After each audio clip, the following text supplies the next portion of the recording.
Hey guys! So I'm ready to do my second pour video for you. Now I did want to let you know at some point throughout the month what I'll do is post a short clip just showing all the ones that I've done for the month so far. That way you can kind of see how they've dried and turned out after some time has passed. But for today we're going to do a new technique for you. I am doing a flip cup pour. So I have already gone ahead and mixed my paints and layered them in the cup for you because that took up so much time on the last video. I did take a little bit of the colors and dribble them just on that edge there to make sure that they're covered and some of the excess paints used that I don't want to waste that's stuck in the bottom of the cups. We are doing 3 colors today. The first one is Plum, again, Craft Smart, 70 cents a bottle.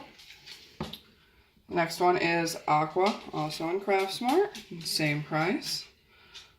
And the third one is Light Pink, same brand again. So the different thing that I did with this than the last one is this time I actually am using my silicone oil, the Super Loop brand. So when you use this and you put this in and mix with your paints and your pouring medium, it's going to create these beautiful cells that pop up out of all the different colors, and it looks really cool, and you guys will see exactly what I mean in the painting. I also do have my little butane torch. I got this at the gas station. It's refillable. You're going to use this one to clean out any air bubbles that come up in your paint, and also to make those cells really pop because they're heat reactive. So I do have my paint ready to go.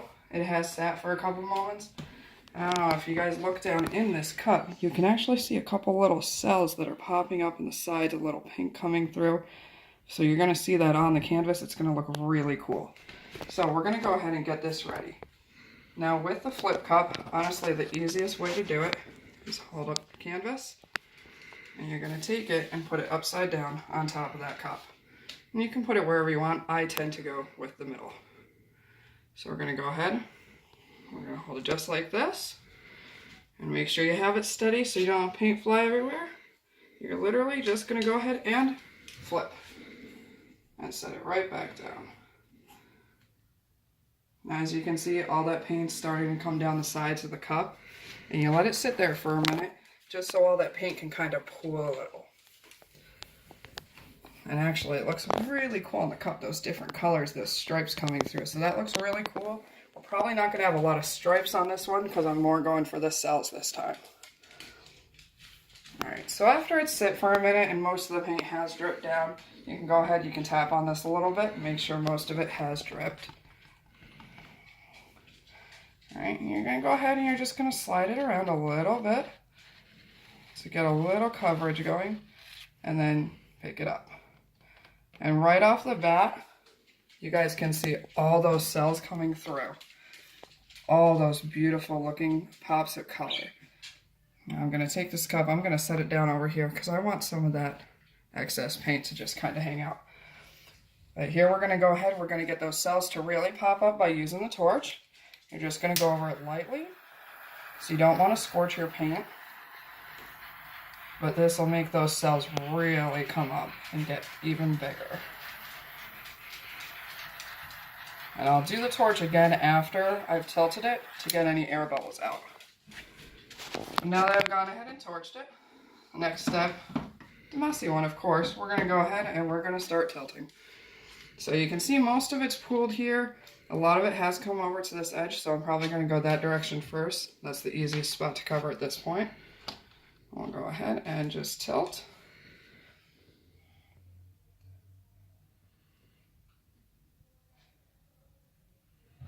Now when doing this style and getting those cells, you want to be really careful about over tilting, because you can cause a lot of those cells to really stretch. If you stretch them too far, they start to dissipate. So you got to be a little more careful with this style. I don't know if you guys can see, but the cells up in that top have really stretched out, gotten really big. So you just take the stretching really slow with this method. And I really don't want to lose these bright purple ones down on this side. So I'm going to be extra careful when I come over here.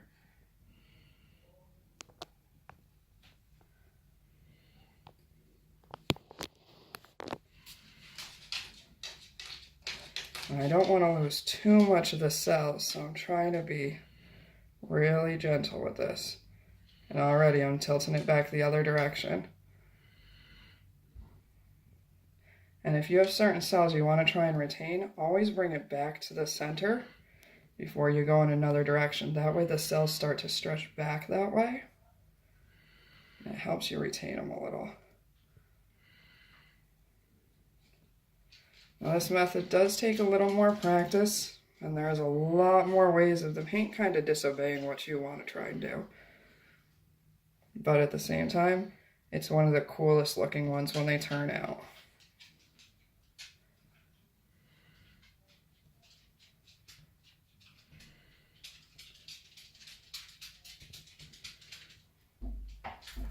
I'm just trying to pull this back again.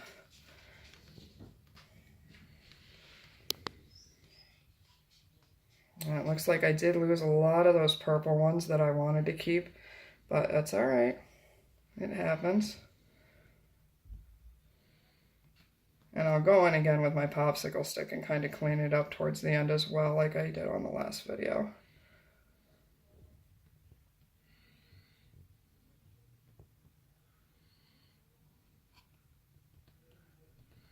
Yeah, it looks like I did lose a lot of my cells, unfortunately, but it happens.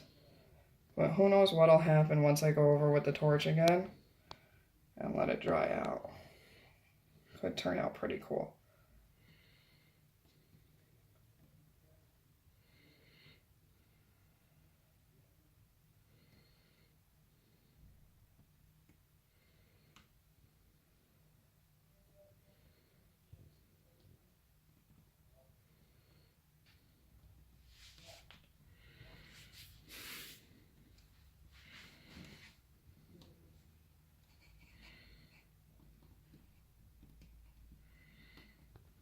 Just trying to get this one last corner down by my thumb here.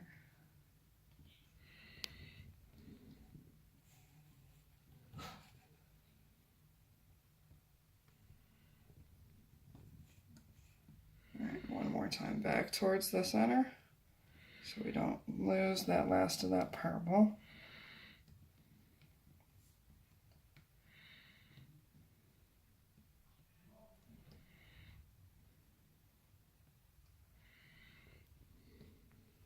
Alright, I'm going to go ahead and set it down now. Alright, of course go for my trusty rag to clean my hand off before I go in and use the torch again.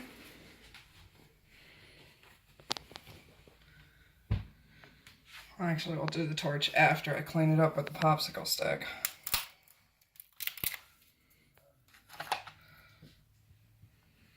This is another reason why I took my cup and put it down in here so I can get some of those colors still really cool looking directly from the cup. We're just going to look for any open spots here.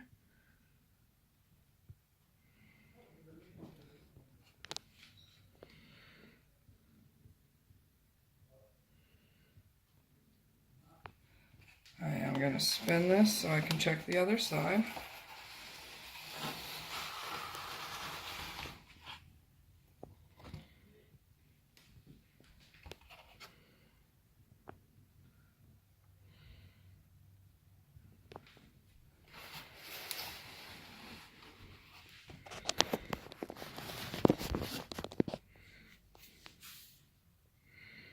I'm a little disappointed because the other day I did one and I wasn't recording and it came out really cool. But I'll show you guys that one day.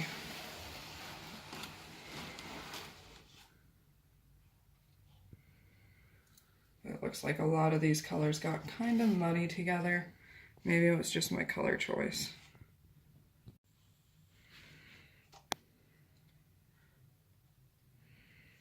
We're almost done here, guys.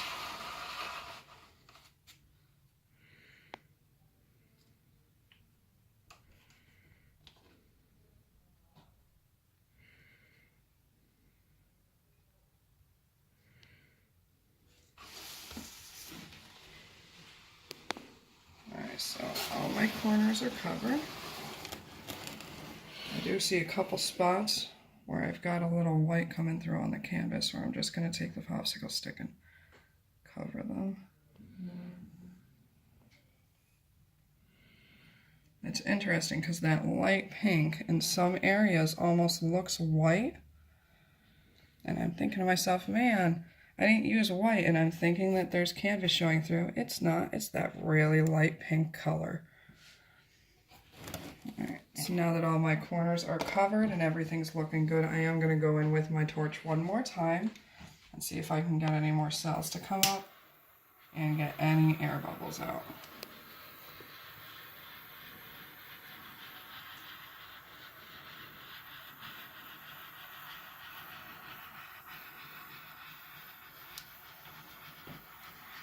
Now the only thing with doing the silicone oil in a canvas paint is you may not see some cells right now.